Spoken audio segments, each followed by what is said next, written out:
여러분 안녕하세요.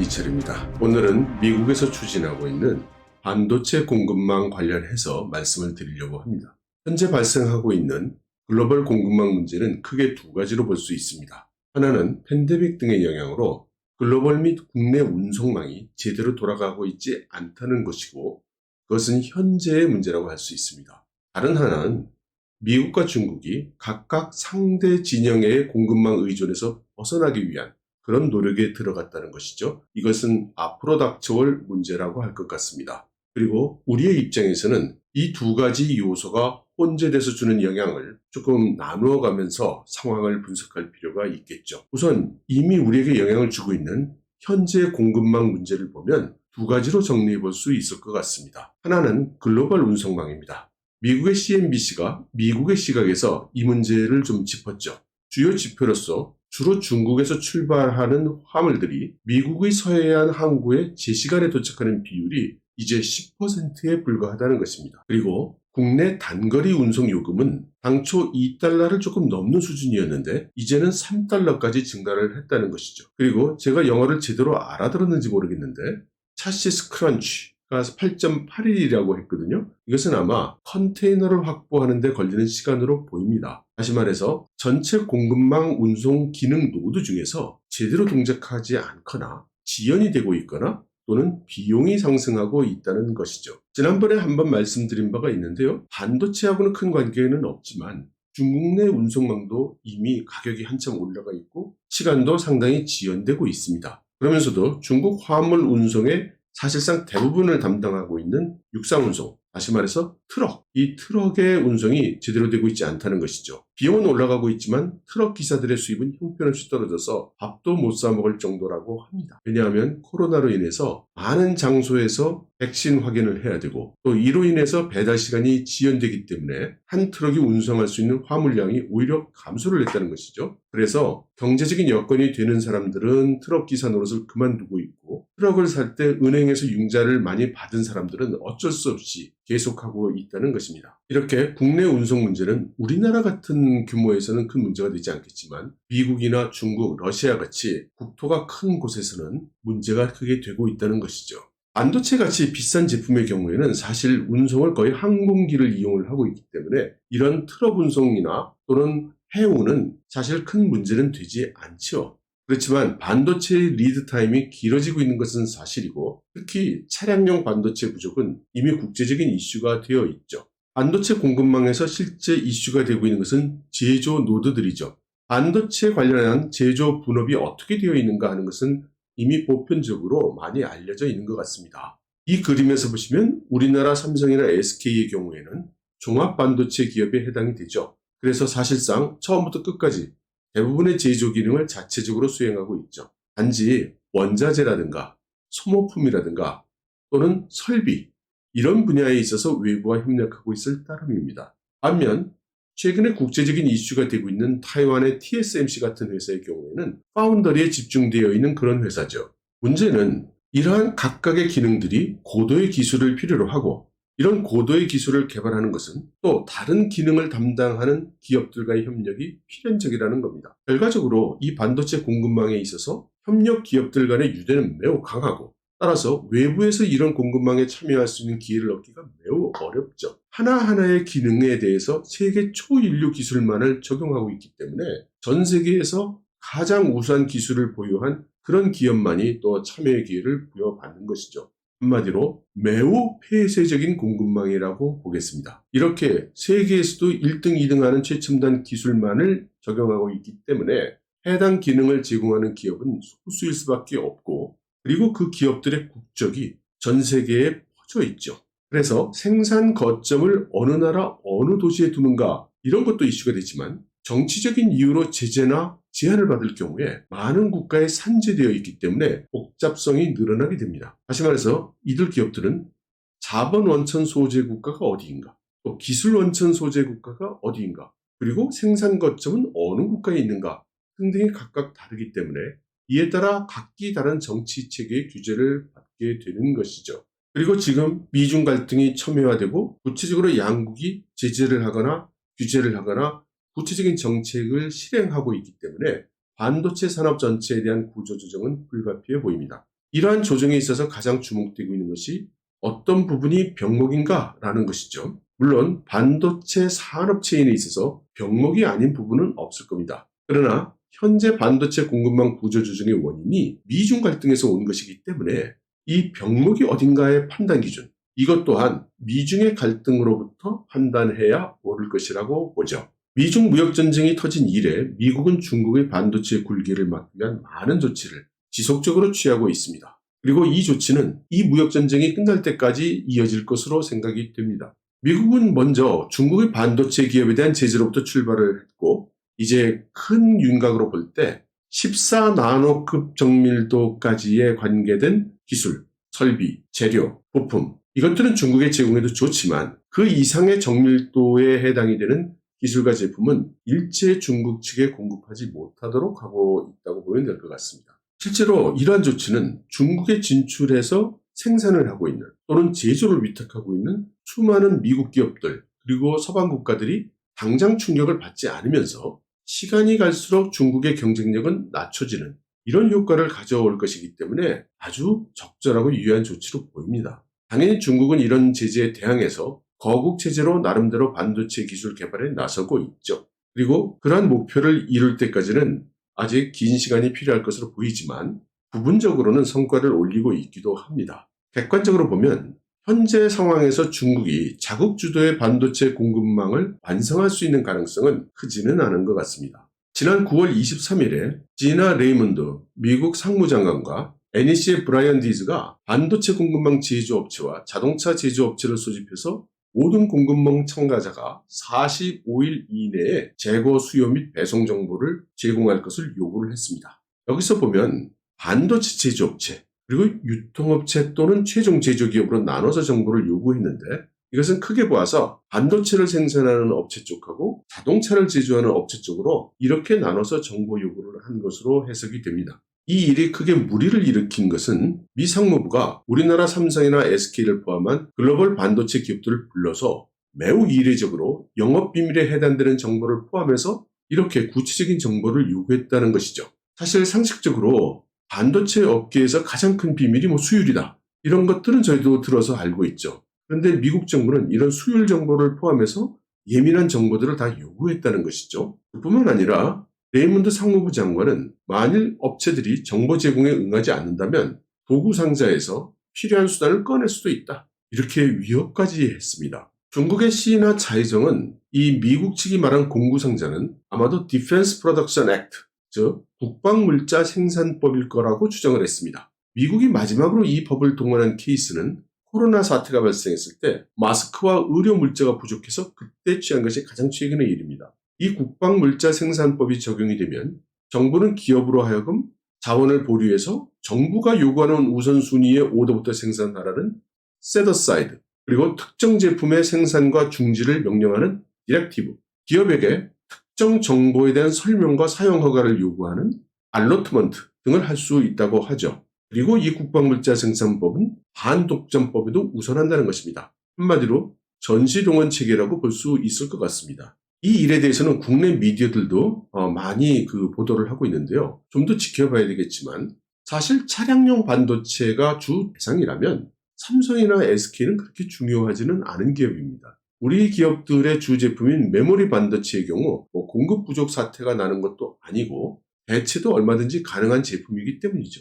반면에 MCU처럼 차량 생산에 직결되는 전용 반도체, 이런 반도체의 경우는 사실 일본 기업과 타이완 기업들이 주로 생산을 하고 있죠. 그래서 우리 기업들이 받을 압력이라는 것은 상대적으로 크지 않을 것으로 봅니다. 아무튼 미국의 이런 태도에 대해서 중국의 관영 매체는 당연히 비판적으로 보도하는 기사를 냈지만 통상적인 비아냥 수준이고 예상보다 그렇게 화력을 높여서 비난하지는 않았습니다. 그러면서 관영 매체들은 일단 미국의 이 반도체 문제는 본질적으로 미국, 너희가 반도체 산업에 투자 안 했으니까 이런 결과를 보는 거 아니냐, 이런 식으로 비아냥을 댔고요. 그러면서 이번 정보 요청은 반도체 공급망의 잠재적인 병목에 대한 가시성을 높이기 위한 것이다. 이렇게 판정을 했습니다. 그러면서 백악관 관료들이 이런 정보를 통해서 소비자의 요구를 더 잘 이해하고 새로운 공장을 건설하기 위해 더 많은 민간 투자를 유치할 수 있다고 이렇게 보도를 했는데요. 이런 논조는 중국 미디어로서는 매우 온화한 것이라고 하겠습니다.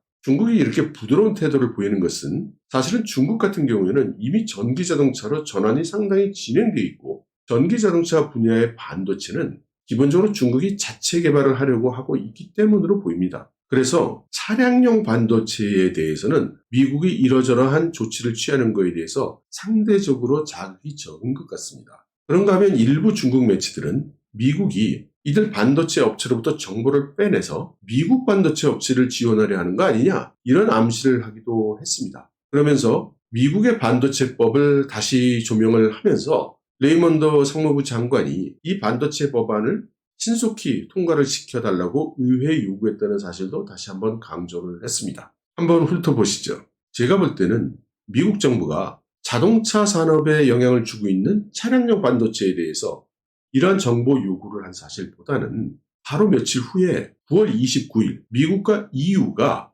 미유럽무역기술위원회를 만든 것이 더 중요한 사건 같이 보입니다. 펜실베니아 피츠버그에서 처음 열린 이 TTC는 바로 오커스 동맹 때문에 프랑스가 화가 났을 때 EU가 참가를 거부했던 바로 그 회의입니다. 마크롱 대통령과 바이든 대통령이 통화를 한 후에 다시 회의가 열리게 된 거죠. 여기서 양측은 반도체 공급망을 강화하고 글로벌 마이크로칩 공급망의 혼란 속에서 글로벌 기술 기업을 감독하기 위해서 보다 통합된 접근 방식을 채택하기로 했습니다. 이리저리 돌려 말하고 있지만 요는 미국과 EU가 반도체 공급망에 대해서 협력을 강화하기로 한 것입니다. 이를 위해서 TTC는 여러 서브 그룹들을 결성을 했지만 가장 핵심이 되는 것은 바로 미국과 EU가 반도체 공급망을 협력해서 강화하기로 한 것이 가장 중요한 것이죠. 사실 우리가 감각적으로는 중국과 경제적으로 가장 거래가 많은 국가가 미국이다 이렇게 생각하기 쉬운데요. 또 사실이기도 하지만 EU와 중국 간의 경제협력 규모가 지금은 미국보다 더 큽니다. 이것이 왜 중국이 미중 무역전쟁 발발 이후에 EU와 중국 투자협정에 노력해왔는지를 설명하고 있기도 합니다. 그렇기 때문에 EU가 미국과 협력해서 반도체 공급망을 정돈하고 특히 명시적으로 중국을 이 반도체 공급망에서 배제한다. 그렇게 해서 중국이 미래에 있어서 반도체 분야에서 서방과 경쟁할 수 없도록 하겠다고 한 것은 중국에 있어서는 큰 타격입니다. 미국이 기술 봉쇄를 하고 있는 현 시점에서 반도체 핵심 기술을 보유하고 있는 것이 바로 EU이기 때문이죠. 그리고 우리나라 입장에서 보면 이 TTC의 결성은 이제부터 미국과 유럽이 힘을 합쳐서 반도체 기술을 발전시켜 나간다는 건데 여기에 우리나라는 참여하고 있지 않다는 것이 주의해야 될 점이죠. 싱가포르의 자오파오는 이번 피츠버그 회의 결과가 상당히 파급이 클 것으로 판단을 했습니다. 독일 마셜 재단의 카렌 컴블러는 이번 회의가 바이든 행정부의 외교 어젠다하고 EU 우르슐라 행정부의 디지털 유럽 프로젝트가 서로 이해관계가 맞은 윈윈 전략이라고 평가를 했습니다. 즉 반도체 산업을 육성하려고 하고 있는 EU에게 있어서 미국이 중국을 배제하고 반도체 공급망을 서방 통제권에 두자 이렇게 제시해 온 것은 EU가 유럽의 우수한 반도체 연구개발 조직, 반도체 설비 기업, 반도체 제조 기업에게 새로운 활력을 불어넣어줄 좋은 기회라는 것이죠. 이 일이 있고 나서 USTR의 다이치는 1단계 미중 무역 협상 기간이 이제 종료를 할 텐데 바이든 정부는 새로운 정책을 펼 것이라고 예고를 했습니다. 이번에 다이치가 한 연설 내용을 보면 세 가지를 적시하고 있습니다. 중국과 1단계 합의안의 이행을 논의할 것이고 부분적으로는 관세 면제 프로세스를 도입하겠다고 했습니다. 그리고 세 번째는 1단계 합의안에서 거론되지 않은 영역까지 이슈를 확대해서 논의하겠다고 했습니다. 미국의 일각에서는 다이치의 연설 내용을 보고 구체적인 정책이 없다. 하겠다는 게 중국하고 대화해보겠다는 게 없지 않느냐. 이렇게 공격하고 있기도 하고 홍콩의 사우스 차이나 모닝포스트 같은 경우에는 다른 것들은 다 빼고 미국이 관세를 면제할 모양이다. 이 부분을 강조해서 보도하기도 했습니다. 그런데 CNBC하고 한 인터뷰를 보면 다이치는 1단계 무역 협상에서 정량화된 지표가 중국이 미국 물건을 얼마나 사주느냐 이렇게 규정이 되어 있기 때문에 팔로우하기가 쉽고 사람들의 관심을 끌기 쉽지만 무역 협상이 그것만을 대상으로 한 것이 아니다 이렇게 얘기를 했고요. 본인은 중국과 협상을 하기 전에는 어떤 가능성도 전제하지 않을 것임을 시사를 했습니다. 그렇지만 협상 후에는 여러 대책들이 나올 것임을 또 암시를 했죠.